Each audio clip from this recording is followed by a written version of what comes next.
China. বাণিজ্য কেবল বাজারের গল্প নয়, এটা এখন দাবার বোর্ড। এক পাশে ডোনাল্ড ট্রাম্প, অন্য পাশে গোটা এশিয়া। ট্রাম্পের শুল্ক নীতি যেন এক একটি চাল, শুধু পোশাক নয়, কাঁপিয়ে দিচ্ছে অর্থনীতির মেরুদণ্ড।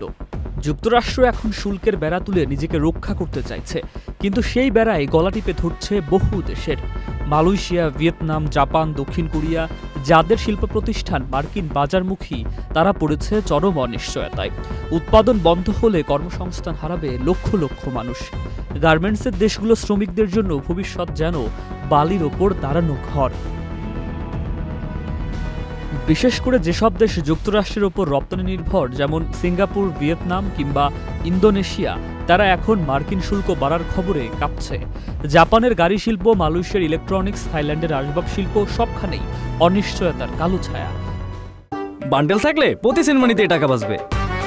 বিকাশ সেনমানি বান্ডেল কিনে জিতুন প্রতি লেনদেনে। অনেক দেশ বাধ্য হচ্ছে মার্কিন প্রশাসনের সঙ্গে বিশেষ চুক্তিতে যেতে।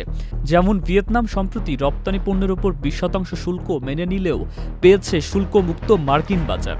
এই ভয় আর অনিশ্চয়তার ফাঁকে চীন নেমেছে নীরব খেলায়। আমেরিকার কঠোরতা তাকে সুযোগ করে দিয়েছে নতুন জোট গড়তে, নেতৃত্ব নিতে। যুক্তরাষ্ট্র যেখানে বন্ধ দরজা, চীন সেখানে খোলা জানালার প্রতিশ্রুতি দিচ্ছে। ট্রাম্পের এক একটি ঘোষণা যেন ছুড়ে দেয়া হুঁশিয়ারি। তাতে কেবল এশিয়ার অর্থনীতি নয়, বিশ্ব ব্যবস্থাও ধীরে ধীরে বদলে যাচ্ছে। বিশ্লেষকরা বলছেন, চীন ও যুক্তরাষ্ট্রের মধ্যে উত্তেজনার ফলে যেসব দেশ নিজের বাজারের ওপর নির্ভর করতে পারে, যেমন ভারত, তাদের ঝুঁকি কিছুটা কম। কিন্তু যেসব দেশের অর্থনীতি রপ্তানি নির্ভর, তাদের জন্য এই পরিস্থিতি বোমার ঘড়ির মতো।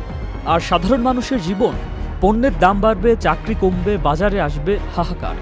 বিশাল শিল্পের চাকায় যাদের ঘাম লেগে থাকে, তারাই পড়বে সবচেয়ে বড় বিপদে। বাণিজ্য যুদ্ধের গোলা এখন শব্দহীন, কিন্তু তার বিস্ফোরণ অনিবার্য। বিশ্বায়নের মোড় ঘুরছে, আর সেই ঘূর্ণির মধ্যে পড়ে থাকা দেশগুলো এখন কেবল বাঁচার পথ খুঁজছে। বাকিটা তো সময় বলে দিবে। সুকান্ত সরকার, চ্যানেল আই।